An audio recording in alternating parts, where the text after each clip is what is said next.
proceso, la imagen de los trabajos, el movimiento que hay, la tecnología que se estaba usando en aquel momento y una serie de cosas adicionales que se están estudiando todavía, porque tiene errores el dibujo, pero también tiene cosas que son muy reales y tomadas de la realidad.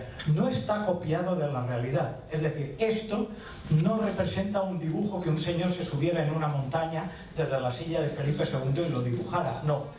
Con todos los papeles y documentos, facturas y cosas de esas, montaron este dibujo. Con lo cual, por eso digo que es un entorno virtual dentro de las limitaciones que había en aquella época. Siguiendo para adelante con esto, los entornos virtuales los tenemos, que hay que diferenciarlos. No voy a ir leyendo las diapositivas, las podéis ver allí, pero lo importante que hay aquí es que no son solamente cosas, imágenes, sino que también, ahora los iremos viendo, son procesos y son sistemas para evaluar con algo que no es real lo que pasa o lo que puede pasar o lo que puede haber. Entonces, eso es un entorno virtual. Y además son muy útiles en todos los aspectos y no tienen por qué ser caros. Es decir, se pueden desarrollar al nivel que necesitamos según el tipo de proyecto, y entonces eso es una herramienta útil para todos nosotros y me han sido muy útiles a lo largo de mi vida profesional. Lo importante de un entorno virtual es que en el momento que nos encargan un proyecto, lo primero que tenemos que hacer es poner a todos los agentes lo antes posible a trabajar conjuntamente. La transmisión, la comunicación, la transmisión de experiencias propias y las ideas que uno tiene, hay que ponerlas y hacerlas trabajar conjuntamente. Y ese equipo, pues normalmente lo hacemos de dos maneras. Uno es, si queremos poner a todos los agentes, como digo por ahí, se crea una task force o se crea un equipo, he creado algunos, y ponemos a todo el mundo sentados en una mesa y como aquel que dice, no se sale de esta habitación hasta que no se encuentre la solución del problema, sean 10 días, sean 15 días o lo que sea. Pero eso es una task force que cuesta mucho y hay que poner a la gente físicamente. El otro equipo es un entorno virtual. El entorno virtual es conectar a todo el mundo de alguna manera, físicamente o por otros medios, para que trabajen conjuntamente y todo el mundo puesto en el mismo objetivo, los mismos criterios y el mismo planteamiento. Un ejemplo clásico es el famoso Falcon 7X, que el Falcon 7 de Marcel Dassault, que se creó, se gestionó y todo a través de un modelo en ordenador, y todos los proveedores, todos los que estaban trabajando con él, pues todo el mundo estaba trabajando sobre el mismo modelo en el mismo instante y todos compartiendo la misma información. Con lo cual, el que hacía una silla o el que hacía un cenicero sabía cómo habían hecho el tapizado de la silla o cómo habían hecho las otras cosas. Entonces, esos son los entornos virtuales, que es algo que no existe en la realidad, pero que nosotros lo creamos y lo gestionamos, y cada uno de los participantes tenemos capacidad de interactuar, informar a los demás, recibir su conocimiento y aprovecharnos de ese conocimiento. Esto, perdona que estoy ido para adelante. Eso significa que el entorno virtual se pasa de las 3 dimensiones. Es decir, estamos hablando que podemos llegar, aquí he puesto hasta la 7ª dimensión, pero tenemos desde las 3 dimensiones del espacio, la 4 dimensión, el tiempo, las características, la seguridad, la planificación, la gestión de riesgos, el mantenimiento y la vida útil. Es decir, el entorno virtual no lo podemos nosotros, conceptualmente nadie se puede imaginar lo que es un 7D. Es decir, el 7D se genera, o un 6D o un 5D. Nosotros llegamos con dificultad a ver un evolutivo, es decir, 4 dimensiones. Es lo que más o menos, la 5ª dimensión, costes, plazos, propiedades, nuestra mente, o por lo menos la mía, no es capaz de ponerlo sobre un concepto o una visualización mental. Pero en cambio, esto es importante para que nosotros veamos que el entorno virtual no está limitado en el número de dimensiones. Y ahora veremos un poco cómo nosotros lo podemos poner y hacer lo que funcione realmente. Voy para atrás siempre. Los más sencillos de 3D, pues este es el famoso modelo, 3 dimensiones, pues este es de Gaudí, de la Sagrada Familia, que todo el mundo lo conoce, y ha dado una realidad, ya funciona muy bien, y se diseñó en función de un modelo virtual y un modelo físico o un modelo reducido. Estos son menos conocidos, que son los de Otto Frey Otto, me parece, de los Juegos Olímpicos de Múnich, y las estructuras tensas que se hacen con un tanque de pompas de jabón. Es decir, esto que se ve a la derecha, esto que hay aquí, esto es pompas de jabón. Es decir, hay un tanque como una piscina, se pone la estructura con los cables, con los elementos de contorno, se moja, tal como os digo, se moja dentro del tanque de pompas de jabón y se saca. Y eso se fotografía. Ese tanque y esos contornos tienen la ventaja de que te crean una superficie mínima, y en las superficies mínimas. Entonces, mediante este sistema, pues se pueden crear, cuando no había los ordenadores y el CATIA no existía y otras cosas parecidas, pues se pueden. Así se diseñaron los Juegos Olímpicos de Múnich, por ejemplo. O sea, yo conozco el proyecto, estuve trabajando allí durante un verano en el año 74, y tuve acceso a toda esta documentación original de los tanques de pompas de jabón. Entonces, esto fueron las bases para el cálculo y para poner luego estos edificios que veis aquí, que están creados por ese sistema. Eso es una realidad virtual utilizando un símil físico y que se puede aprovechar para eso. Hoy día ya tenemos otras herramientas, y además estoy muy contento de ponerlo por aquí, porque este es un proyecto que podemos decir valenciano. Esto es el proyecto Sorolla. Pedro, ¿por dónde andas? Estás ahí, al final. Pedro, que es de la Facultad de Informática de aquí de Valencia. El proyecto Sorolla, estuvimos colaborando juntos hace 12 años.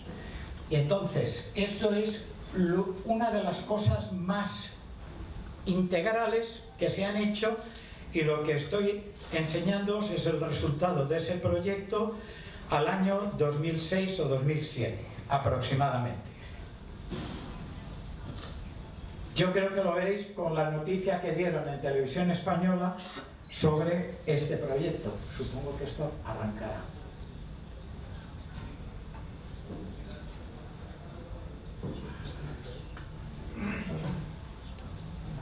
No. ¿Es una foto? Es el vídeo.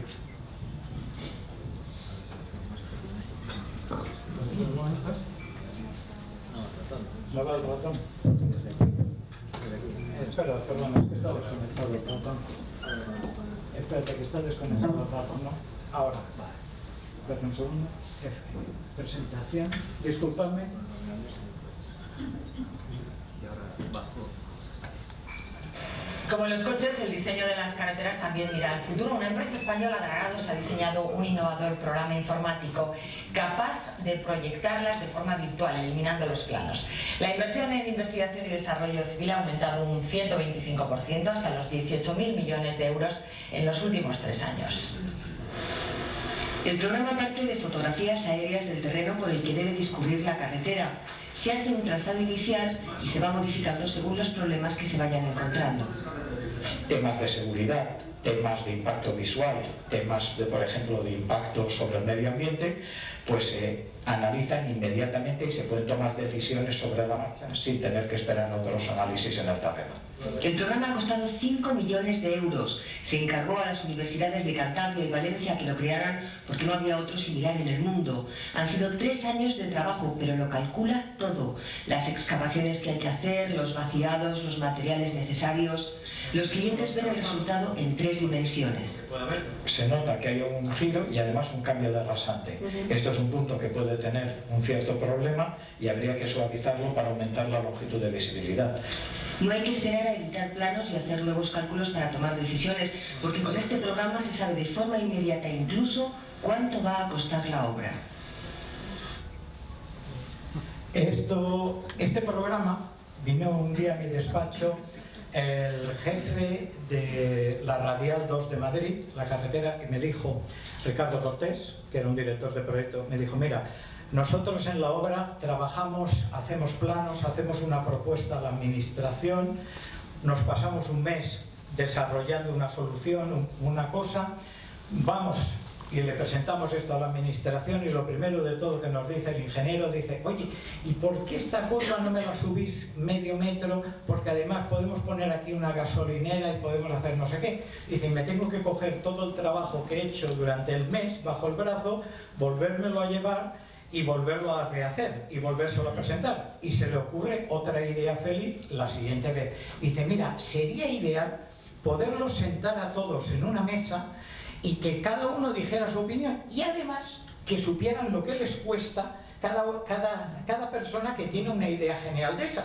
Dice, oye, ¿por qué no me la haces aquí un poco más ancha? Pues ya que él me lo hace. Pues mira, eso vale 200.000 euros más. Eso vale 1 millón de euros más. Y además se te retrasa la obra 3 meses. O se te adelanta 2 meses. O tiene este problema. Y para eso creamos este proyecto. Este proyecto creo que funcionó muy bien. Se ha utilizado fundamentalmente en la Comunidad Valenciana para la carretera, la variante o la circunvalación que se hizo en aquella época, en el 2006-2007 de Alicante, que es la P7, que es de peaje. Entonces todo ese tramo de carretera pues se utilizaron este sistema y también se utilizó, que no ha sido un éxito por desgracia, para el aeropuerto de Ciudad Real y todos los accesos, que está en venta y está en liquidación y nunca funcionó. Pero todas las carreteras del aeropuerto de Ciudad Real también se diseñaron usando esto en aquella época. Pero bueno, este es un ejemplo de un entorno virtual. Veis que la gente la ve en 3 dimensiones. Se puede tener una pantalla grande para que la vea un grupo de gente como está aquí, 15 o 20 personas. Puede una persona trabajar con una mesa que se abate, se puede trabajar una persona sola o un equipo de 2 o 3. Es el ejemplo que yo creo en mi vida profesional más completo que hemos desarrollado íntegramente de un entorno virtual. Problema para algunos, que dice demasiado, o sea que precisa demasiado, pero bueno, eso es otro tema que no es de esta charla. Entonces, no solamente podemos crear un entorno virtual de algo que no existe, sino que podemos crear un entorno virtual de lo que existe. Por ejemplo, este proyecto está hecho con CARTIF, el Centro de Automatización y Robótica de Valladolid. Entonces, en un túnel existente o en cualquier estructura existente o en cualquier entorno que haya, podemos nosotros pasar y crear una imagen virtual. Estos son los túneles de Guadarrama, del AVE. Esto es un escáner láser que va por las vías y se hace un escáner láser y podemos luego estudiar y crear vida útil, mantenimiento, servicios, deformación, tiempo, evolución y lo que queramos, y adaptaciones. Es decir, que podemos crear entornos virtuales de lo existente. Este tema se ha estado utilizando pues para fachadas, para edificios, para patrimonio, para mantener cosas que han valido la pena. Ha servido en arqueología, ha habido una propuesta de sistemas de estos para poder retirar y reconstruir mediante estos temas y ver qué pasa con los cambios de humedad y de temperatura, pues joyas arqueológicas, desde tumbas egipcias hasta otros temas de fachadas y monumentos aquí en España. Esto es otro ejemplo de lo que hay. También se puede crear desde modelos reducidos, es decir, se crea un entorno virtual a base de una zona que te afecta a la costa. En esa zona que te afecta a la costa se crean unas estructuras que luego se ensayan en modelo reducido, se ensaya la estructura, se ven los factores y además sin tener que llegar a tener que construir nada, utilizamos el modelo reducido junto con las herramientas informáticas y los programas que tenemos en combinación para crear algo que no existe, utilizando algo que existe en pequeñito, el modelo reducido, que es una cosa muy útil para muchas. Esto es un proyecto de oleaje y de alerta temprana. Hay las imágenes 3D, que las conocéis todos, para procesos industriales, las imágenes de estructuras que hay para explicar lo que hay. son entornos virtuales, pero de estructuras y dirigidos a saber cómo funcionan las estructuras de edificios. Esto es el Centro de Convenciones de Orán, en Argelia, y esto era para explicar la estructura y cómo se monta edificios que están volados, sin pilares, que se montaban en principio y cómo funcionaba después, posteriormente. Entonces, estos son, bueno, todo el sistema de construcción y unos entornos. Esto es para ver cómo funciona Sismo y cómo se diseña también y cómo funciona un auditorio. Este es el Palacio de Congresos de ahí también de Orán, que es para 3.000 plazas, uno de los mayores del Mediterráneo. Entonces ahí se veía pues tanto los efectos de fuego, los efectos de sismo, que es una zona sísmica muy importante, y para eso pues se crearon diferentes modelos y se ensayaron esos modelos. Estos son muy conocidos y ahora lo que quiero detenerme un poco más son a los simuladores de proceso. Simuladores de proceso son un entorno virtual de los procesos. Entonces, tal vez son menos extendidos. No sé si algunos de vosotros ¿estáis utilizando algunos simuladores de proceso? ¿Podéis levantar la mano? ¿Simuladores? ¿No utilizáis? Bueno, simuladores de proceso es para la construcción, para la industria y para muchos campos, es ver lo que tenemos que hacer y todas las variables de todo el proceso y de todo lo que hay actuando en un proyecto. Entonces creamos un ciclo y unas redes que pueden ser lo más complicadas o lo más sencillas que uno quiera. Esto es una carga y descarga muy simple, y esto es una fabricación de cajones para puertos, que son así, que pueden ser así de complicados. Son unos proyectos pues que tienen la ventaja de que no consumes recursos, tú lo analizas y es un entorno virtual, aunque no lo veas en 3 dimensiones, pero sí que ves allí el efecto del tiempo y de las operaciones, y son importantísimos para todo nuestro trabajo. Ahí puedes simular cualquier proyecto. Yo lo conozco aplicado al mundo industrial, edificación y obra civil. Y entonces, sin gastar, entre comillas, dinero, tú sabes los resultados que va a tener lo que estás planteando que hagas. Una de las cosas, uno de los proyectos del Procedir, por ejemplo, lo que genera es un documento muy interesante, que es el documento que hay a la derecha, que es el diagrama de actividades simultáneas. El diagrama de actividades simultáneas, en la columna vertical es tiempo, y en las columnas a lo ancho son recursos que se están utilizando. Según esto, tú sabes, haciendo rodar el simulador, a lo largo del tiempo, qué recursos están ocupados y qué recursos están parados o están esperando. Con lo cual afinas muchísimo los costes, los recursos que necesitas y cosas de esas. Esto es un programa, funciona muy bien.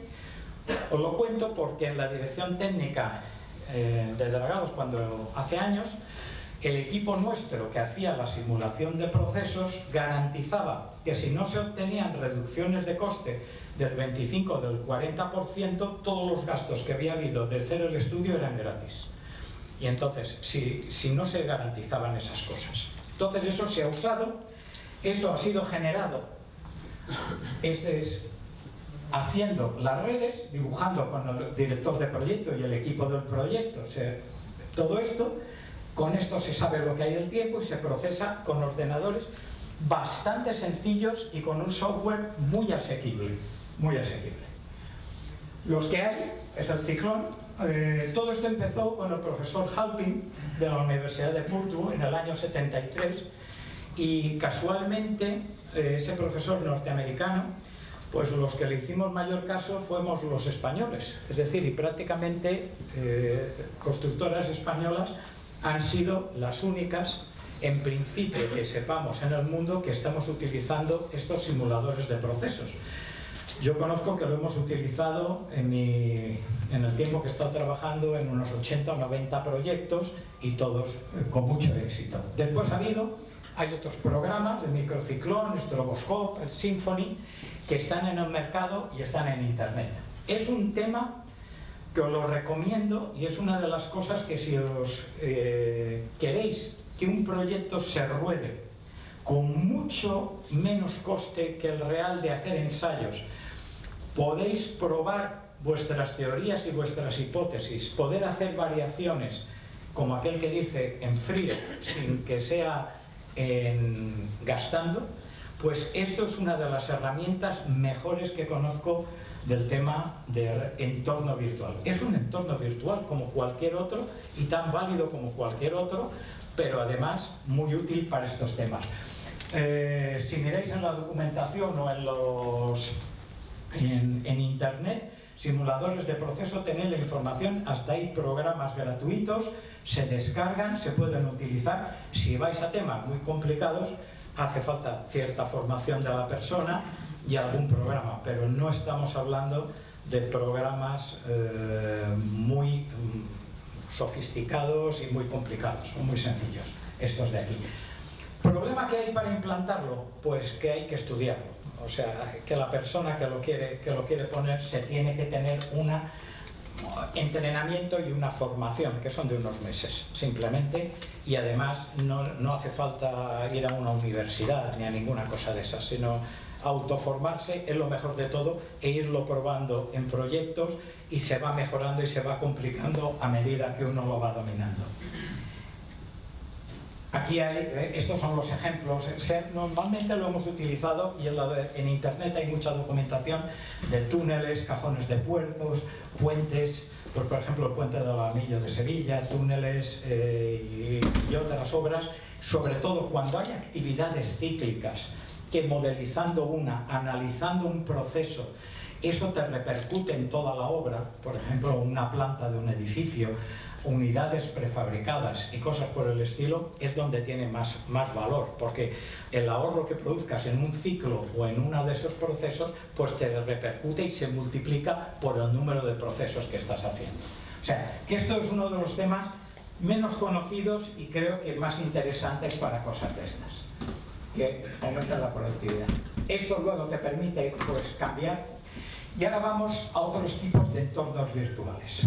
Entramos ya dentro de los que son con imágenes, aunque luego pasemos a otros que no tengan imágenes. El entorno virtual, esto es una estación de metro, y aquí lo que es importantísimo cuando hay un entorno virtual es que todos los agentes que hay alrededor, con el mismo documento, tal como veíamos al principio con lo de la carretera, con el mismo documento puedan expresar los cambios, las opiniones y todo. Esto es un evolutivo.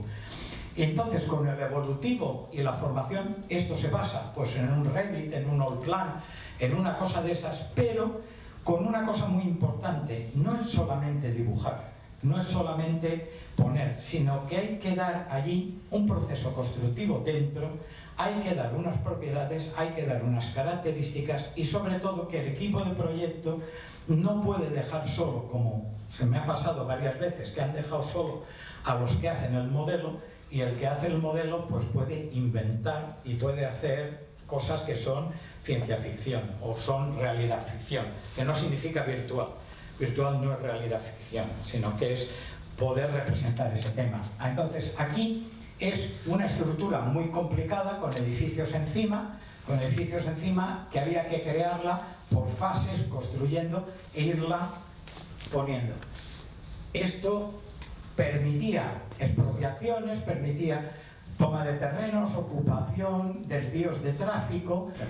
Este es más sencillo, pero a la vez es un ejemplo importante. Esto es el Centro Botín de Santander, donde la arquitectura de Renzo Piano pues es sui generis y tiene unas instalaciones complicadas y una coordinación importante. No he sido capaz de traer aquí el modelo, ni una imagen de ese modelo, el que hay, porque es muy difícil de transportarlo. Un problema que tiene el entorno virtual es que tenemos que saber lo que queremos. Cuando tú tratas de pintarlo todo y de definirlo todo, en ese momento tienes un monstruo en tus manos que los profesionales y con ordenadores muy potentes y con tiempo se puede, pero a medida que lo complicamos deja de ser útil. Ahora os enseñaré luego unos ejemplos de que la limitación de alcances y la definición de lo que necesitamos es lo más útil cuando te creas un entorno. No querer acapararlo todo ni representarlo todo. No estamos hablando de una fotografía ni algo, sino de una herramienta de trabajo que sea útil para nosotros. Dentro de esas herramientas útiles, vamos a hablar de otros que son poco conocidos, que son los simuladores de vida útil. Y simuladores de vida útil. Por ejemplo, todas las cosas que hacemos normalmente tienen una vida útil. Esa vida útil es un tiempo, y aquí hemos creado cualquier cosa que haya una propiedad. Por ejemplo, la iluminación de esta sala. La iluminación de esta sala. Pues la iluminación de esta sala va a durar una serie de años, que es la abscisa, la horizontal, y hay una inversión que es la vertical. Entonces, normalmente la iluminación de esta sala, o porque se van fundiendo bombillas, o porque se va deteriorando, o porque se va gastando, va disminuyendo en el tiempo. Si en vez de fijarnos solo en la iluminación de esta sala, unimos iluminación, aire acondicionado, sistema de sonido, las butacas, el suelo, la pintura y todo lo que hay aquí, entonces tenemos una serie de parámetros de la vida útil de este entorno en el que estamos ahora, y ese tiene que cumplir, y supongo que la directora de este centro querrá que cumpla por lo menos los próximos 120 años, que siga funcionando esta sala para hacer estas presentaciones, pues saber cuándo hay que actuar y cómo hay que actuar.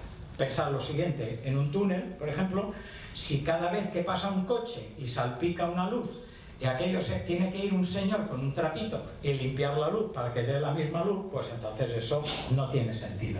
Entonces, podemos crear unos simuladores de vida útil y de mantenimiento que sean, en paralelo, vamos poniendo las distintas características. Aquí hay tres: la roja, la amarilla y el azul. Entonces, estos son tres propiedades que son, por ejemplo, imaginaos, como decíamos antes, en un túnel, la ventilación, el suelo y la pintura del tráfico. Haciendo unas inversiones, eso se va deteriorando con el tiempo y va bajando, pero haciendo unas inversiones en determinado momento volvemos a recuperar esas características, por lo tanto pega unos saltos. Entonces eso nos está creando que para mantener todo el conjunto hasta la época final nos obliga a hacer unas inversiones cada cierto tiempo. Esto nos lleva a que se creen unas superficies, que esto es un entorno virtual de mantenimiento o de vida útil de cualquier cosa que podamos nosotros plasmar. Al hacerlo tridimensional nos permite ver dónde están los picos. Por ejemplo, veis aquí que hay una serie de factores y hay inversiones que son esos picos que te vuelven las características a las condiciones de origen o a las condiciones aceptables.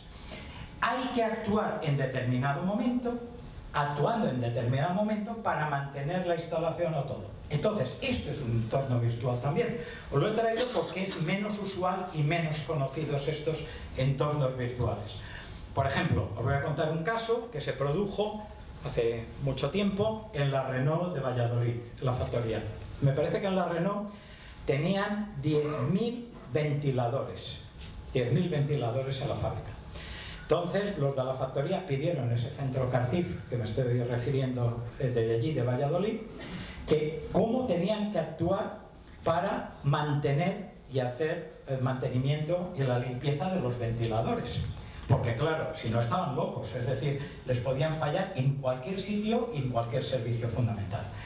Entonces hicieron una estimación utilizando los datos de las corrientes y de los, no sé cómo se llaman, poniendo osciloscopios a los parámetros de la corriente, con lo cual sabían cuándo se desgastaban las correas, cuándo el ventilador se ensuciaba y cuándo iba a fallar un cojinete. De forma que en vez de hacer paradas de cuando tenían una avería, pues hicieron un mantenimiento predictivo en función de los parámetros de consumo y de los, no me acuerdo el nombre ahora, de los que hay, de las variaciones que hay de impedancia, de resistencia, de capacidad y de todo de los motores debido al uso diario. Con eso había paradas por zonas y permitían hacer actuación, porque si tú sabes que tienes que parar el túnel porque esto es crítico, pues no le cambies esto aquí en este momento o esto aquí, espera a que esto lo tengas que hacer aquí y esto será aceptable hasta ese momento. ¿Me comprendéis? Con lo cual esto te produce en casos reales nos produce esto. El verde está en la zona óptima de la función para la que ha sido. El naranja hacia el rojo y hacia el morado ya es cuando no es útil o cuando ya no funciona de acuerdo con lo que uno quiere. Entonces ahí se ve el momento en el que tienes que actuar y en el momento que tienes que dar la parada a esa instalación para volver ese parámetro crítico a la zona verde. Y ahí es cuando tienes que actuar. Esto es meter dentro del entorno virtual no solamente la imagen o el proyecto, sino esto se parece en casi todos los proyectos. Entonces con eso también tienes un entorno virtual para gestionar la vida útil y el mantenimiento del sistema. ¿Qué necesitamos en el trabajo diario?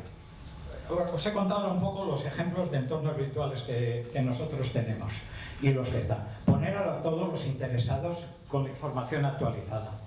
Necesitamos no rehacer el trabajo hecho, no desperdiciar recursos, garantizar que el contrato llegará a buen fin, obviamente, ponerlo allí y garantizarlo. Que la información se transmita a la gente interesada para el futuro, que haya esa formación, esa transmisión, la planificación, los impactos de las acciones que se puede hacer, los flujos, producir la documentación y poder utilizar esa experiencia en otros trabajos. eso es lo que necesitamos, o lo que yo me he encontrado que necesito para gestionar, y como todos sabéis. Esto de aquí consiste en poner a todas las personas en el mismo entorno y ponerlos a todos juntos trabajando con esto. Esto supone, como lo sabéis, una reducción de costes. Esto supone poner a todos funcionando sobre el mismo documento, sobre el mismo entorno y sobre el mismo trabajo. Ahora, de aquí, todos los que están afectados, pues los conocéis, no quiero ir porque todos estáis metidos en la gestión de proyectos y en la dirección de proyectos, pues entonces toda esta documentación tiene que estar reflejada en nuestro entorno de una manera u otra lo mejor posible. ¿Cómo se puede eso hacer siendo limitado? Por ejemplo, os voy a dar aquí un ejemplo que es más sencillo. Esto es el hospital de Sidra en Qatar, donde está Ignacio Global en estos momentos allí en Doha. Estuve de director de este proyecto durante 4 años y, por ejemplo, había un modelo virtual de todo el proyecto, es del arquitecto César Pelli, pero que se hizo un modelo hace 8 años que era inmanejable, porque la complicación de formas y todo lo que tiene aquí es el hospital más grande del mundo, son 300.000 metros cuadrados de construcción y un presupuesto de 2.400 millones de euros. Para que os hagáis una idea, trabajaban allí en la obra 13.500 personas en un momento dado. Entonces, hacer un entorno virtual de esto es inimaginable.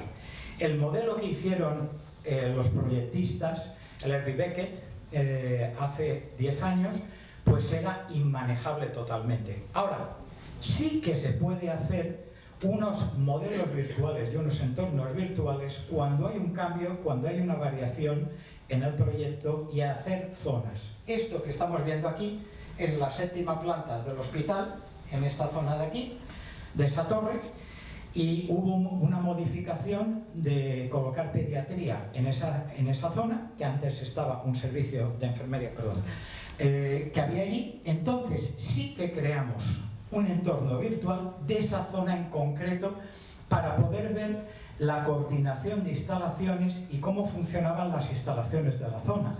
Esto sí que es asequible en el tiempo, en los costes y en la finalidad del proyecto. No hay que esperar a tener modelizado y tener trabajado 300.000 metros cuadrados, sino que se puede hacer algo muy útil y muy transmisible a otros usuarios a los instaladores, a los diseñadores y a todos.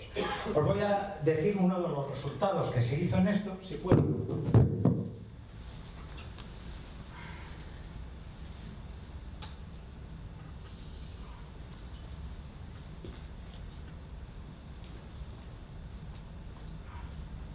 Como veis, esto es un PDF tridimensional, es un documento que estoy leyendo ahora mismo con el ordenador que tenéis aquí, con un Adobe Reader normalmente, pero aquí se ven las instalaciones de las habitaciones y podemos ver los servicios. Entonces, con esto nos da una idea bastante útil en el momento para poder trabajar. Y esto es una cosa realmente asequible, no hay que pensar en un macro proyecto. Esto se está utilizando en muchos, y ahora veréis algunos ejemplos más que tengo por aquí.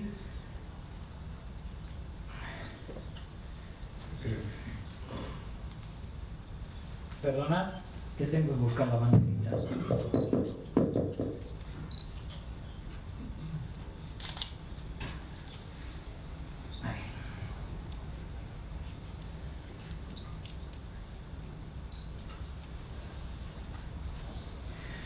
Esto se puede crear partiendo de pequeños esquemas. Esto es un pequeño estudio de factibilidad.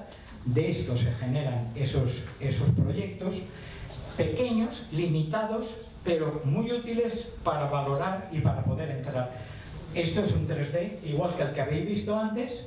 Esto es un PDF en 3D que está aquí dentro insertado, pero esto es de la documentación presentada con todo lo que había a continuación, además de ello.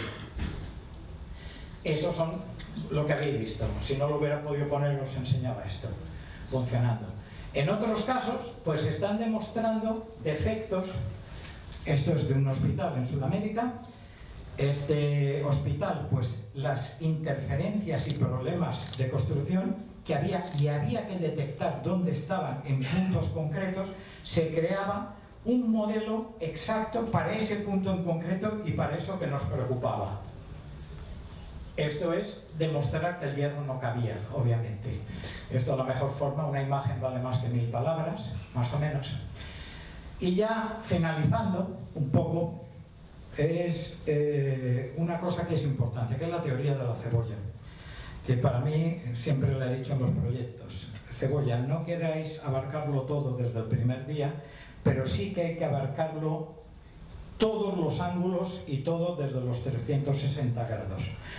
Es decir, hay que ir pelando la cebolla capa a capa, porque si esperamos a conocer todo profundamente para actuar, pues no actuaremos. Entonces vale más ir conociendo el proyecto con una visión de 360 grados, que significa que 360 grados no es mi visión. La de 360 grados me la van a dar todos los colaboradores que tengo y toda la gente que hay alrededor del proyecto. No hay que desperdiciar a nadie que esté colaborando con nosotros. Eso es fundamental. Y además yo siempre he querido trabajar con gente que sabía mucho más que yo.